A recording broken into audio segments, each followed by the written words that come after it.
Está começando pela TV Novo Tempo mais um programa Evidências, sempre em busca de fatos que comprovem a veracidade histórica da Bíblia Sagrada. Recentemente, o mundo foi surpreendido por uma notícia bombástica. O Papa Bento XVI estava renunciando de seu cargo. Com voz calma, ele leu para os poucos presentes a sua carta redigida em latim, onde dizia renunciar por questões de saúde e para o bem da própria Igreja. Em pouco tempo, um novo conclave foi convocado e depois da fumaça branca e o tradicional anúncio de Habemus Papam, um novo pontífice é apresentado ao mundo. Novamente, para surpresa de todos, ele, embora descenda de italianos, vem da América Latina e adota o singelo nome de Francisco, homenageando aquele que talvez foi o santo mais humilde de toda a hagiologia católica. Assim, separamos este programa de hoje para contar para você um pouco da história dos papas. Afinal, como surgiu o papado? Seria verdade que Pedro foi o primeiro dos papas? É verdade que o papa é a besta do Apocalipse? Antes, porém, de responder a essas perguntas, precisamos fazer alguns esclarecimentos. Em primeiro lugar, nada é mais infernal no mundo do que o ódio entre os seres humanos. E nada é pior do que o ódio em nome de Deus. E olha que os maus exemplos, infelizmente, podem ser vistos em todos os lados, ninguém está excluído. Vemos crentes desrespeitando imagens e ícones católicos, às vezes párocos impedindo reuniões evangélicas no bairro de sua paróquia. Enfim, qualquer desrespeito à crença do outro é algo abominável. Nós que nos dizemos religiosos, devemos, acima de tudo, aprender a discordar com classe e respeito e, juntamente com isto, ter claro se nossas convicções religiosas são de fato baseados em elementos concretos ou em crendice, tradição ou achismo. Com base nessas observações, eu preciso apenas acrescentar uma coisa para você. Respeito não significa silêncio ou concórdia em tudo que o outro diz. Portanto, se alguns amigos católicos talvez se surpreenderem com o que vamos revelar neste programa, sugiro apenas que investiguem os fatos e vejam a procedência ou não daquilo que vamos dizer aqui. Voltando, pois, à questão papal, a versão tradicional do catolicismo afirma que o apóstolo Pedro teria sido o primeiro papa. Logo, a história do papado, de acordo com essa versão, teria começado no momento em que Cristo confere a Pedro as chaves do reino, dizendo: Tu és Pedro, e sobre esta pedra edificarei a minha igreja. Mateus capítulo 16, verso 18. Vou dar agora os argumentos comumente usados para dizer que Pedro seria o primeiro papa, e também por que discordo deles. Em primeiro lugar, dizem que Pedro é o mais citado nos evangelhos. É verdade que os evangelistas fazem referência a Pedro pelo menos 171 vezes, mas se apontarmos todo o Novo Testamento, o nome que mais se repete ali destaca não é o de Pedro, e sim o de Paulo. Ademais, se a ocorrência de nomes é sinal de hierarquia, saiba que o nome apostólico mais mencionado nos evangelhos depois de Pedro é o de Judas Iscariotes, e nem por isto podemos dizer que ele seria o mentor dos demais. O temperamento expansivo de Pedro, a sua energia, certamente o colocavam em destaque. Era apenas uma questão de personalidade. E é claro que ele foi um dos líderes da igreja, conforme vemos no livro de Atos. Porém, jamais foi o topo da lista ou o papa dos demais apóstolos. Não há nada, nenhuma indicação histórica ou bíblica que aponte para uma liderança, digamos, papal por parte de Pedro. Em segundo lugar, afirmam que Cristo muda o nome de Simão para Pedro. O argumento por detrás dessa fala é que, se Cristo mudou o nome de Simão para Pedro, isto era um fato excepcionalmente importante para indicar que Pedro deveria ser o líder dos demais apóstolos. Por isso, Jesus mudou o seu nome. Ora, o problema é que Pedro não foi o único apóstolo a ter seu nome trocado por Jesus. Não, o Senhor também mudou os nomes de Tiago e João, a quem chamou de Boanerges. Isto você pode encontrar em Marcos, capítulo 3, verso 17. Mudar o nome aqui é apenas colocar um apelido carinhoso e não colocar alguém à frente do grupo. Em terceiro lugar, apontam a lista dos apóstolos como argumento para Pedro. Os teólogos católicos observam aqui que sempre que o nome dos 12 apóstolos é mencionado, o de Pedro vem em primeiro lugar. Aliás, Pedro é citado até em uma expressão coletiva. Pedro e os que o acompanhavam, como está em Marcos capítulo 1, verso 36. Ora, novamente, como dissemos, é ponto passivo que Pedro exerceu certa liderança sobre o grupo, mas isto foi apenas por um pouco tempo. Assim que a igreja se organizou, o primeiro líder efetivo não foi Pedro, e sim Tiago. Você pode encontrar isso em Atos capítulo 12, verso 17, Atos 15, verso 12 e Gálatas capítulo 1, versos 18 e 19. Em último lugar, aponta-se para a frase, tu és Petrus. O contexto desse argumento está aqui. Jesus dirige-se a Pedro, após a sua maravilhosa profissão de fé, que dizem os homens de mim? Que dizeis vós? Aí Pedro responde, tu és o Cristo, o Filho do Deus vivo. E Cristo então confirma a sua promessa. Bem-aventurado és Simão Bar-Jonas, porque não foi a carne e o sangue que a ti revelou, mas sim meu Pai que está nos céus. E eu digo que tu és Pedro, e sobre esta pedra edificarei a minha igreja, e as portas do inferno não prevalecerão sobre ela. E eu te darei as chaves do reino dos céus, e tudo o que ligares na terra será ligado também nos céus. Mateus capítulo 16, versos 16 a 19. Portanto, a ideia aqui é a de que Pedro seria a pedra sobre a qual Jesus edificaria a sua igreja, isto é, a Igreja Católica. Eles ainda baseiam este entendimento no trocadilho entre as palavras Pedro, Petros em grego, e pedra, que seria Petra. Assim, Pedro seria a pedra, isto é, o cabeça dos demais apóstolos e da igreja cristã. O problema com esta interpretação é que, embora não saibamos ao certo qual o jogo de palavras que Jesus teria originalmente usado em sua fala, porque, afinal de contas, ele falava aramaico, existe no Novo Testamento uma grande diferença etimológica entre a palavra grega Petros e Petra. Petros, ou Pedro, refere-se a um pedregulho, uma pedrinha qualquer, enquanto Petra é uma rocha sólida. Note também que Jesus não disse, sobre ti, Pedro, edificarei a minha igreja, mas antes, sobre essa pedra edificarei a minha igreja. Noutras palavras, o que Jesus quis dizer foi o seguinte, Pedro, eu sei que você é sincero, mas você é apenas um pedregulho.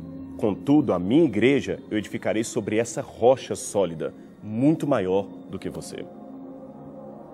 Interessante que o próprio Pedro, talvez se lembrando desse episódio, falaria posteriormente dos crentes, isto é, da igreja, como sendo um edifício de pedras que vivem alicerçadas sobre a pedra viva, que é Cristo Jesus, e não o próprio Pedro. Isto está em 1 Pedro, capítulo 2, versos 1 a 10. E Paulo, diga-se de passagem, segue na mesma linha, como você pode ver, por exemplo, em 1 Coríntios, capítulo 3, verso 11. Leia esses textos com calma. Outro problema com essa interpretação tradicional católica é que não encontramos nenhuma vez nos evangelhos Cristo indicando aos demais apóstolos que Pedro seria o seu líder. Pelo contrário, o Salvador sempre deixou claro a igualdade hierárquica entre os 12. Em Mateus capítulo 23, versos 1 a 12, ele adverte que não aceitassem ser chamados de pai, porque só Deus é pai. Curioso que, contrariando isto, o líder da igreja se autodenomina Papa, que é justamente pai em latim. E também que não aceitassem ser chamados de guias da igreja, porque Cristo é o único guia. Novamente, o clero se denominou por muitas gerações o supremo guia espiritual e teológico dos leigos. Indo para a questão das chaves dadas a Pedro com a ordem de ligar e desligar no céu e na terra, questão esta tão valorizada na iconografia católica, isto é facilmente compreendido se entendermos em outras passagens que este mesmo elemento é conferido a todos os discípulos de Cristo e não apenas a um deles. Veja, por exemplo, Mateus capítulo 18, verso 18, João 20, 23, Apocalipse 1, 18, etc. Quanto àquela famosa passagem de João 21, verso 15, quando Jesus pede a Pedro que apacente as suas ovelhas, novamente, este pedido também é estendido, em outros textos, a todos os membros do grupo. Veja, por exemplo, 1 Pedro, capítulo 5, versos 1 a 4. Pedro nunca se considerou um chefe supremo ou um papa da igreja, nem em Roma, nem em qualquer outra parte do império. O mesmo se pode dizer de Lino e Clemente, os seus dois imediatos substitutos na cidade de Roma. Nenhum deles jamais arvorou para si o título de papa ou líder supremo da igreja. É uma pena que, por questões de tempo, eu não terei como tratar em detalhes o que chamamos em teologia de patrística, isto é, o que os primeiros pais da igreja escreveram a esse respeito. Mas eu posso pelo menos afirmar que as passagens geralmente citadas para dizer que os pais da igreja reconheciam Pedro como o primeiro papa são geralmente passagens controvertidas e fora de contexto. Eu vou dar apenas um exemplo para você do que eu quero dizer.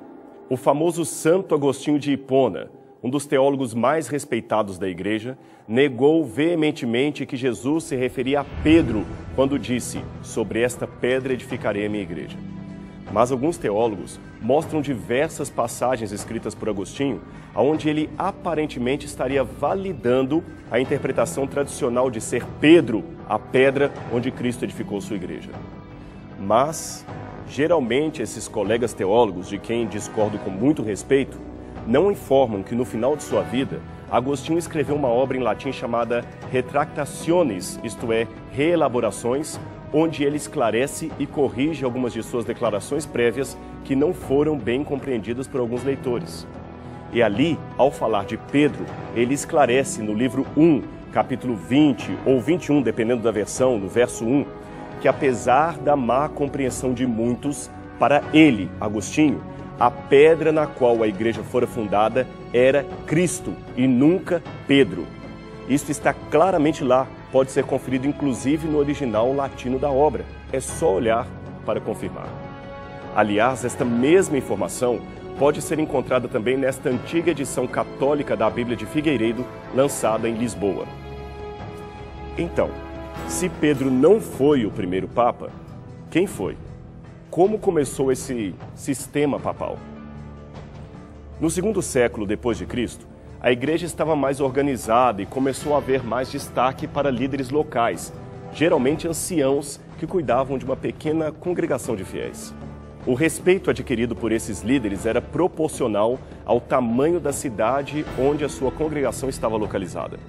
Então criou-se com o tempo uma hierarquia entre os anciãos ou líderes locais e os mais respeitados eram aqueles, é claro, que tinham uma cidade maior. Esses passaram a ser mais reconhecidos. Eles foram então chamados de episkopos, um termo grego que literalmente quer dizer aquele que vigia sobre os demais. Este termo, episkopos, já aparecia umas 5 vezes no Novo Testamento, mas com um sentido bem diferente daquele adquirido posteriormente. De episkopos veio a palavra bispo, que usamos até hoje. Agora raciocine comigo. Como dissemos, quanto maior a cidade, maior respeito teria o bispo que cuidava da igreja local, certo? E qual seria a maior cidade daquele tempo do Império? A cidade de Roma, é claro. Então era de se esperar que o bispo de Roma teria maior destaque do que os demais. Sendo assim, quando em 475 de nossa era, o Império Romano Ocidental caiu nas mãos dos bárbaros, a cidade de Roma tornou-se então o reduto inicial das tribos invasoras que dividiram o reino entre si. Ocorre que muitos desses povos invasores, como os germânicos que conquistaram primeiramente a região fronteiriça do rio Reno, eles tinham sido contactados previamente por missionários cristãos, pregadores especialmente da Capadócia, e estes bárbaros haviam se tornado conversos ou pelo menos simpatizantes do cristianismo.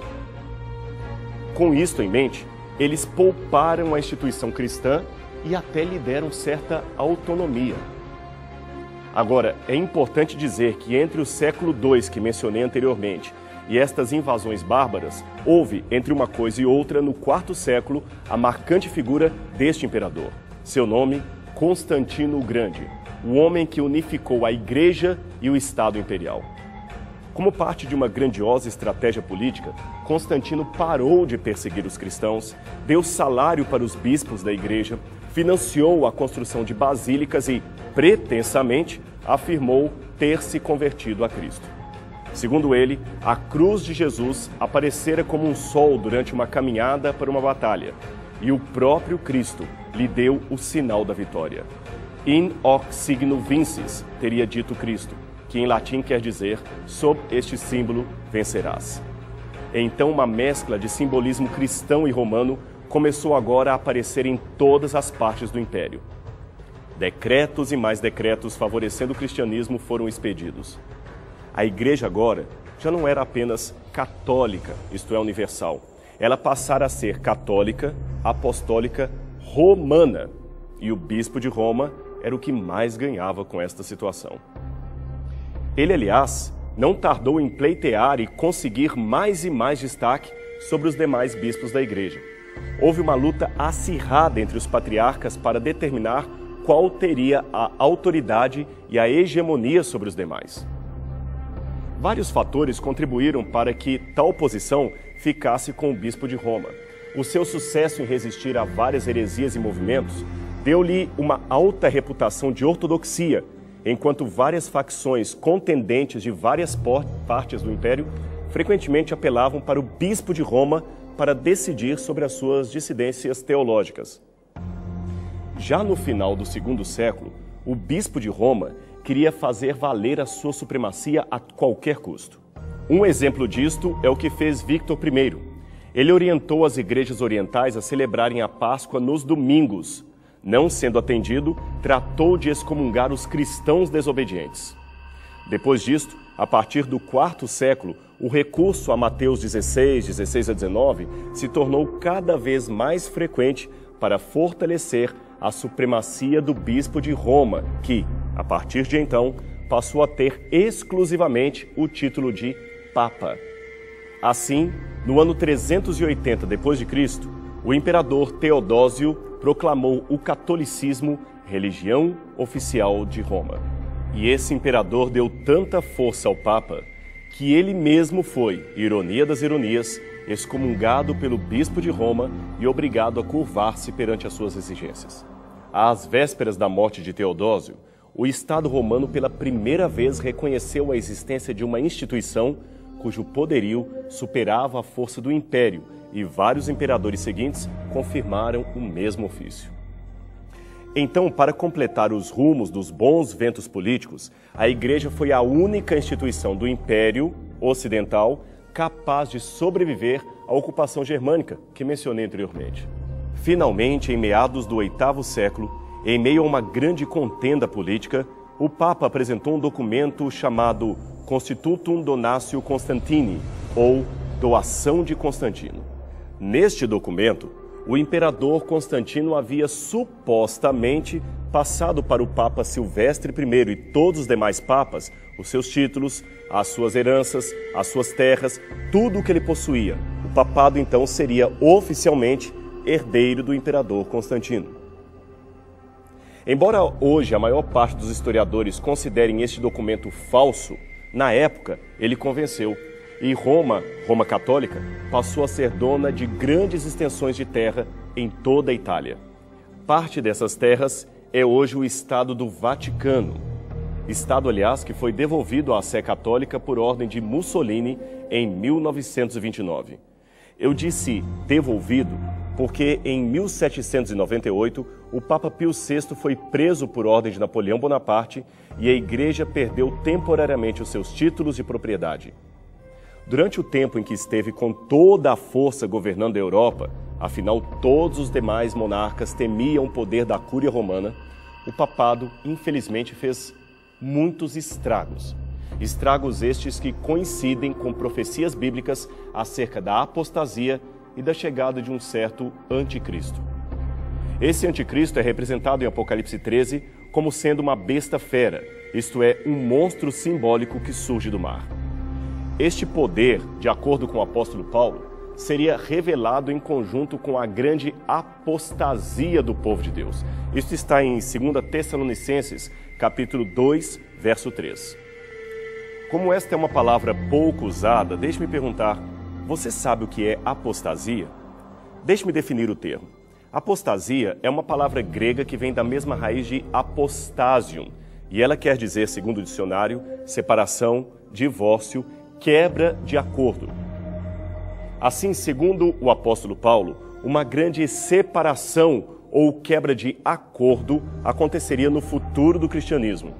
E junto com isto, viria o anticristo. Você pode encontrar esta definição em várias passagens da Bíblia, como 1 João capítulo 2, verso 18, 1 João capítulo 2, verso 22, 1 João, novamente, capítulo 4, verso 3 e 2 João capítulo 1, verso 7. Todas essas passagens falam da vinda e da obra do anticristo. Novamente, a palavra anticristo é outro termo grego que significa aquele que opõe a Cristo, usurpando, tomando o lugar de Cristo.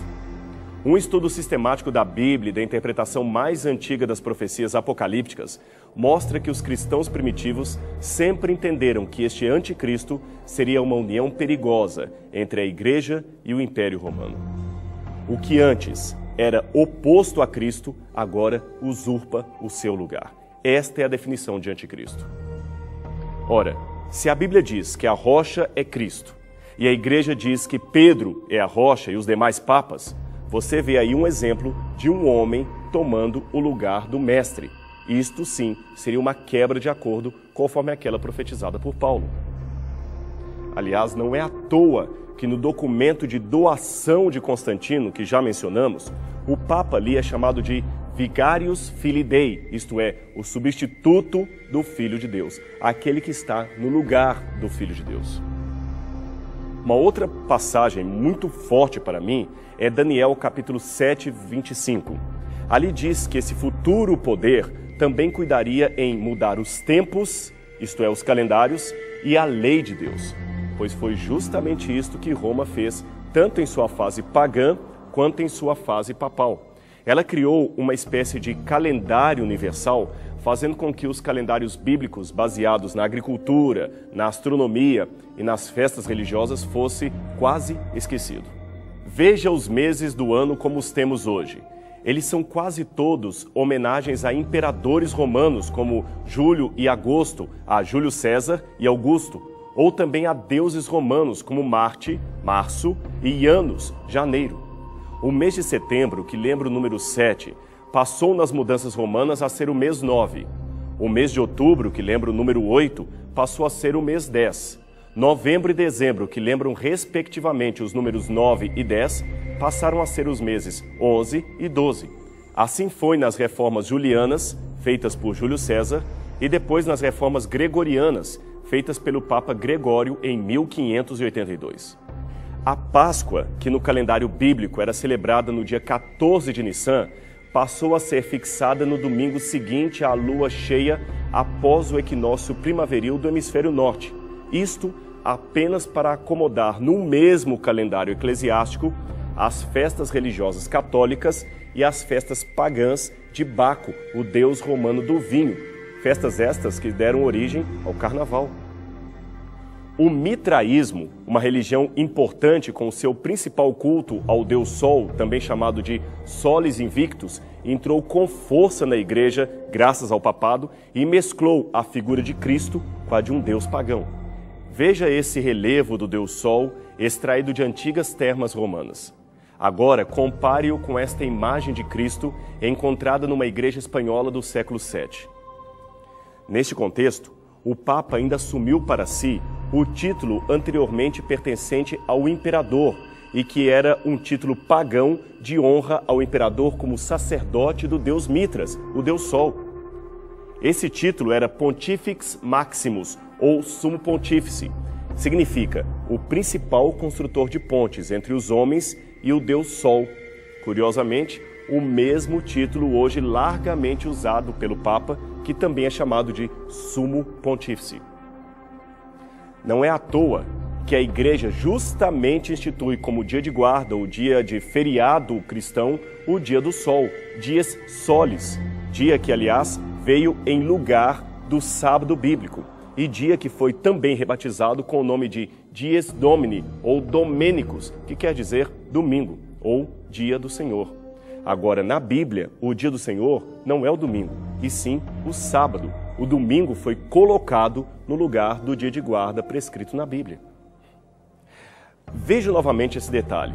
No calendário bíblico, o sábado é chamado de sétimo dia da semana, mas a cultura eclesiástica fez do domingo o sétimo dia. É por isso que, contraditoriamente falando, o domingo encerra o chamado fim de semana. Mas veja que estranho, o dia seguinte é chamado de segunda-feira e não de primeira-feira. Com isso em mente, nós podemos passar para a segunda parte da profecia de Daniel, capítulo 7, verso 25. Afinal de contas, ali diz que esse poder não mudaria apenas os tempos, isto é, os calendários, mas também a lei, isto é, a lei de Deus. Agora, pegue em sua casa uma Bíblia católica, e abra qualquer Bíblia católica, protestante que seja, em Êxodo capítulo 20. Depois tome um catecismo e abra na parte que fala dos 10 mandamentos. Uma vez feito isto, compare os dois textos, da Bíblia e do catecismo. Você se surpreenderá ao ver como a igreja mudou arbitrariamente os 10 mandamentos, isto é, a lei de Deus. Eu poderia ainda falar muito mais coisas sobre o Santo Ofício, as indulgências, a Inquisição, mas eu creio que já dei informações muito fortes para você. Portanto, aqui vão as minhas considerações finais e eu gostaria que você prestasse bastante atenção nelas. Primeiro, não pense que esses assuntos que nós exploramos têm por objetivo endemonizar a pessoa física daquele que é eleito para ocupar o trono papal. De jeito nenhum. Certamente houve papas sinceros, devotos a Deus e papas desonestos, assim como existem também pastores verdadeiros e charlatães usando o mesmo título de pastor. O ponto aqui não é atacar a imagem de uma pessoa, mas expor com fatos históricos, bíblicos e proféticos as discrepâncias teológicas do regime chamado regime papal. E nesse ponto, talvez você se surpreenda com o que eu vou dizer. Não confie prontamente no que eu estou dizendo. Isto mesmo. Essas informações que você recebeu foram dadas com o fim de que você investigue por si mesmo os fatos e conclua a respeito do que está por detrás do maior sistema eclesiástico do mundo, se ele é mesmo um sistema bíblico ou se está cumprindo o papel do anticristo predito na Bíblia.